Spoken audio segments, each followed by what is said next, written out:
So they can talk about Boston snow over and over and over and over and confuse the population and not mention the fact, by the way, 14,000 feet up in the Sierras, there's nothing. Nothing.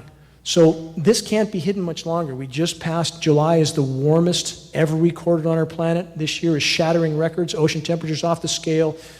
Again, there'll be no hiding this for long, but it's important you understand that when you're seeing headlines of certain areas that are cold, consider how unnatural this scenario is. This is important. Again, the Pentagon, the U.S. military, and all the top U.S. military brass considers climate change the greatest and most immediate threat. Not only do we have all the top U.S. military leaders stating climate change is the greatest and most immediate national security threat of all, everywhere we look, we find glaring red flags to further acknowledge the ongoing lethal climate engineering reality. From the military's own document stating its desire to own the weather, to congressional and UN documents outlining the global governance of geoengineering and specifically solar radiation management. Yet, in spite of absolutely overwhelming evidence, the official denial continues from all governmental agencies. This denial is then backed up by the power structure corporate media. The fight to expose and halt climate engineering is a fight for life, nothing less. I want to ask you, do you think they would ask our permission before they can engage in these programs?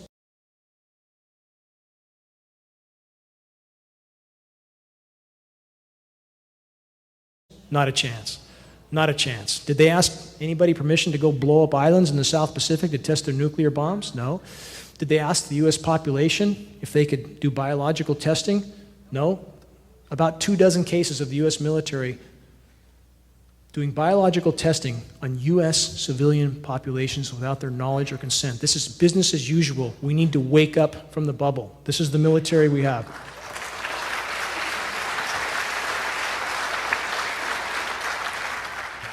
This is the bottom line. Brzezinski, absolute global insider, advisor to the elites. This is the representative for the power structure. What Brzezinski says is this: major world powers, new and old, also face a novel reality. This is a direct quote. While the lethality of their military might be greater than ever, their capacity to impose control over the politically awakened masses of the world is at a historic low. Because we're waking up, and we need to keep waking up. But he goes on to say, to put it bluntly, in the earlier times, it was easier to control 1 million people than to physically kill 1 million people. And this is the most important part of all of his quote. Today, it is infinitely easier to kill 1 million people than to control 1 million people. This is coming from a global elite insider. I'm simply asking you to consider who is saying this. Henry Kissinger, inarguably global elite insider. He who controls the food supply controls the people. He who controls energy can control whole continents. He who controls the money can control the world. This is the mentality that runs our planet. And while they've kept everybody entertained and occupied, the cancer has spread to unimaginable proportions. And I want to make clear, our military, by the way, we have a lot of great men and women in the U.S. military, just like Mario Ramirez, who I'm honored to call my friend.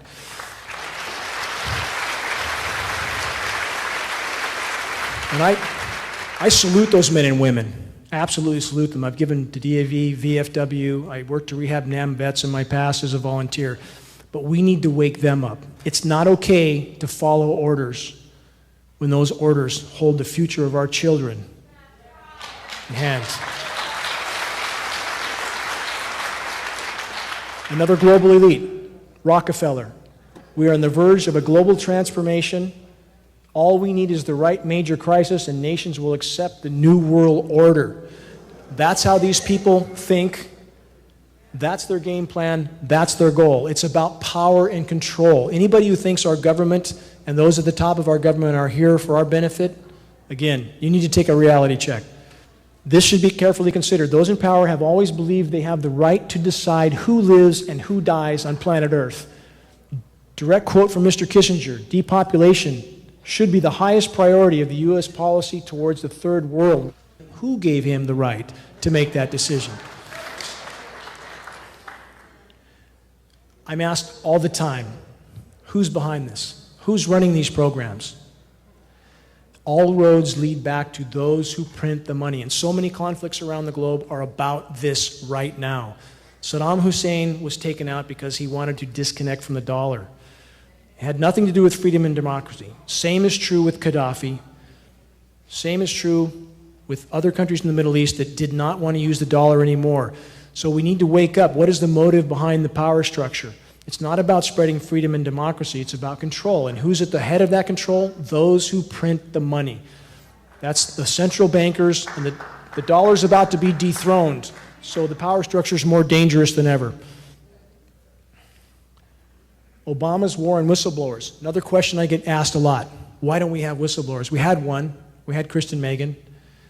She's the real deal, I believe. I've communicated with her a number of times. She's a former Air Force industrial hygienist. Her job was to check for toxins, and she absolutely confirmed these programs were going on. But why don't we have more whistleblowers? Let's look at the facts. The Obama administration has prosecuted more whistleblowers than all other administrations combined. Two, when we look at, for example, the torture issue, John Kiriakou, who blew the whistle on the torture that was going on with their own military, who is the only person to be put in prison? John Kiriakou. That's what we do to our whistleblowers. So consider why no one will step forward, and the consequences for anybody directly involved with these programs would likely be much, much worse. They would likely not get far in this world if they tried to speak out. CIA-sponsored trolls monitor internet and internet users in order to discredit factual information. The power structure knows all it has to do is cast doubt on issues to confuse the population. It's important we know this. So we all need to learn to sift the baby from the bathwater and recognize there is a lot of people who are paid to confuse us. We need to see through it.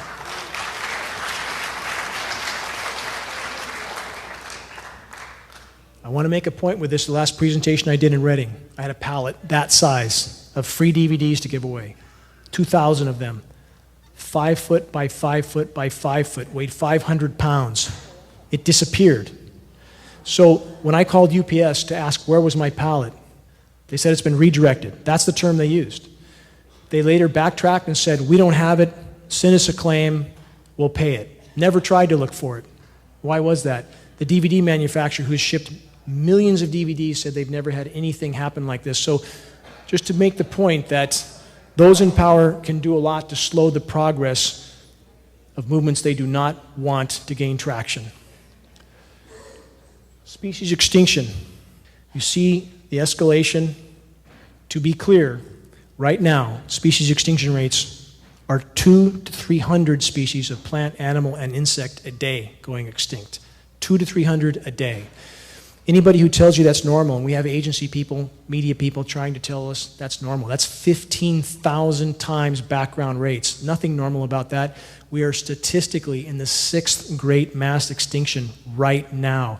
In the last 40 years, human populations have doubled. You can see how fast human populations have gone up on the lower right. Wildlife species have declined globally by nearly 60%. In 40 years. How long do we think that can last? We need to wake up to this reality now. When you see the type of massive civilization structures on the lower left, ask yourself how sustainable that is in this paradigm. Again, how long can we go if we've lost 60% of Earth's wildlife in the last 40 years? One more from Kissinger. The power structure and their mainstream media weapon of mass distraction persistently programmed the population to accept obvious lies and reject verifiable truths. It's not a matter of what's true that counts, but a matter of what is perceived to be true. On that note, take a good look. This building's being demoed. We all recognize this as a demo, do we not? This building is being demolished with explosives. Take a good look.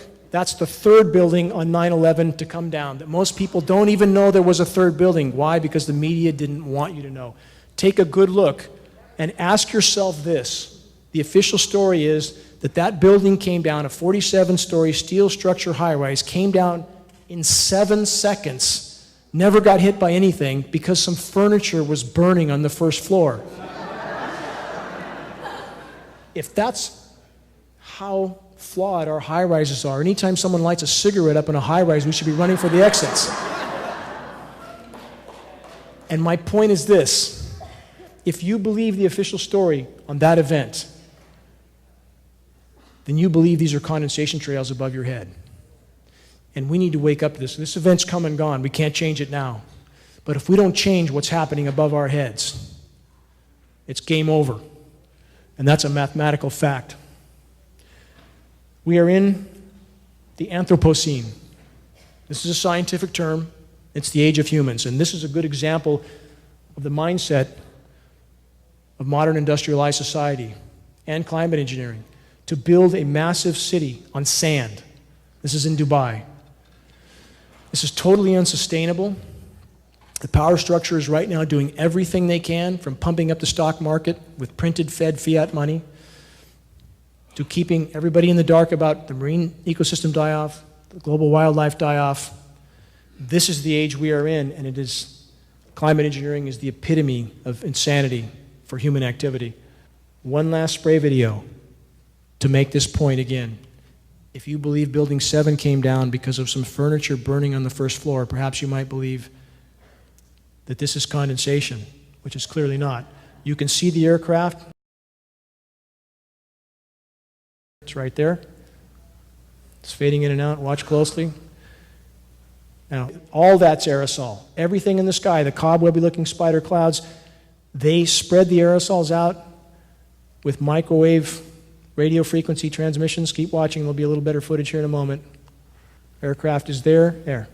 Watch closely. There's the aircraft. Off. Off. They're cleaning out the lines. We have lots of footage like this.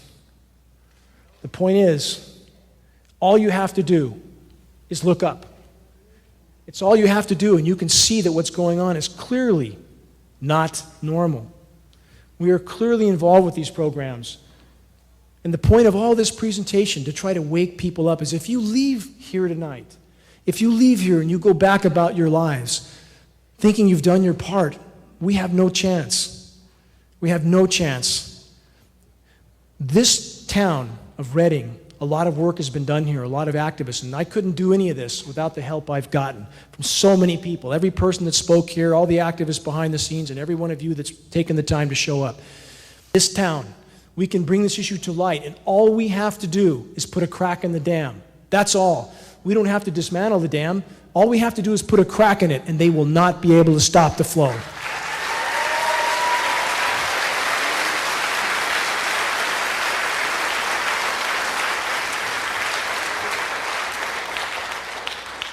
The only thing necessary for the triumph of evil is for good men and women to do nothing.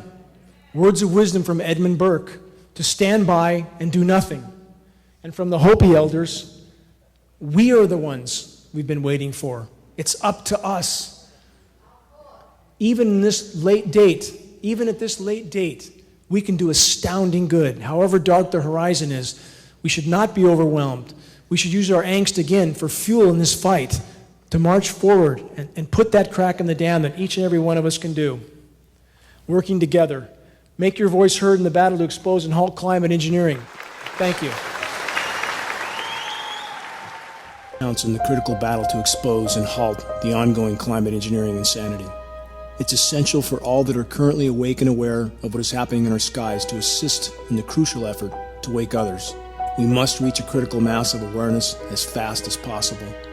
Every one of us is capable of being the final grain of sand that tilts the scale and triggers the landslide of awakening that is so desperately needed. Make your voice heard in this fight while there is yet time to salvage what remains of our environment, our health, and our planet's life support systems.